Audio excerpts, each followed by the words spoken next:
This week's Parshas Shmos, tells us about the Geula of Yisrael. Klal Yisrael being, first tells us about the Gullahs. We're taken into Gullahs, we suffer, and the Geula with Moshe Rabbeinu. The introduction to the Parsha of Moshe Rabbeinu is Vayelech Ishri Beis Levi Vayikach es Bas Levi, telling us a story about Amram from Beis Levi who goes and marries Bas Levi. Chazal tell us, what are you telling us? Must have been a lot of people who got married. So the Gemara, no, this is a special story. What's the story? Right, the Gemara tells us, Rashi mentions it, that when there was the Gzeira, Paro, he said, Kol ben ayilod ayora tashlichu. All of a sudden, the children who will be born have to be thrown into the sea. So Amram said, I'm going to be married. I'm going to have children. They're going to be killed. For what? And therefore he divorced his wife. His daughter Miriam came to him and said, how can you do that? Your Gzeira is worse than Paro. Paro only made a Gzeira against the males. You're making a Gzeira against the females too, against girls as well. You can't do that. So what did he do?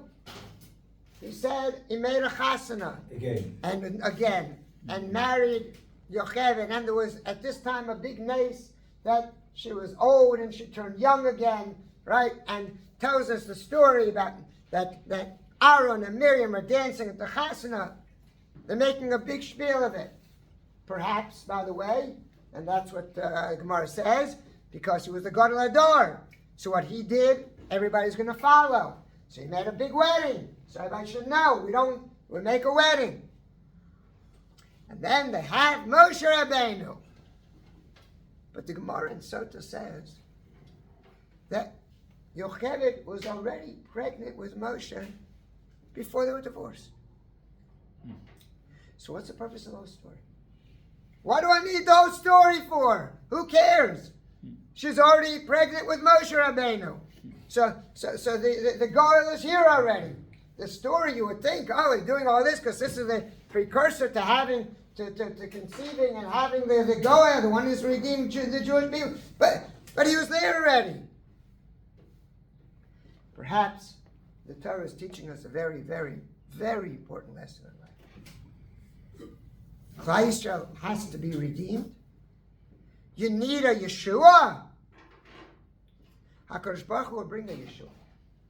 But first you got to bring a Yeshua for yourself. You've got to be in a matzah of Yeshua. You've got to be in a situation where you are goel yourself, you redeem yourself. As long as Amram succumbed to the Gezeira, he said, forget it. It's all over. There's nothing to do. We're lost. You allow yourself to sink into being the feeling of being lost, there's no Geula. When Amram makes a wedding and he makes a proclamation, no, we know that HaKadosh Baruch Hu is not going to forsake us. I am sure HaKadosh Baruch Hu is going to be goel us. And they make a wedding and they make a public proclamation. You redeem yourself. If you redeem yourself, now HaKadosh Baruch Hu is going to be goel you. That Moshe Rabbeinu turned out to be the goel was because of the second chasana. And that's an important thing in life. People suffer, chas v'chalila. People have all types of troubles. Klal Yisrael, we have tzaras, we have problems, we're surrounded by enemies.